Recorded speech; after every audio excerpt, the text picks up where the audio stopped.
Ah, no escuché. Ay, qué bien. Se pasan. No hay luz en el metro. Güey, a ver si me doy un ranazo. Bueno, si escuchan un madrazo me caigo. Oh my god, no soy mi madre. Me voy a caer. Ah, mejor me agarro. Eso, me agarro del pasamano. Bueno, pues bienvenidos al sistema de transporte colectivo, el metro, que no tiene seguridad. Como vieron, hay hombres viajando en el convoy, en el vagón de mujeres, y el conductor hasta los saludó, güey. Son de lo peor.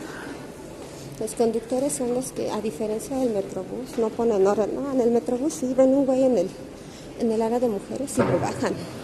Aquí en el metro hasta se encogen de hombros y te dicen, es que yo no soy de seguridad. Mire, en la mitad de la estación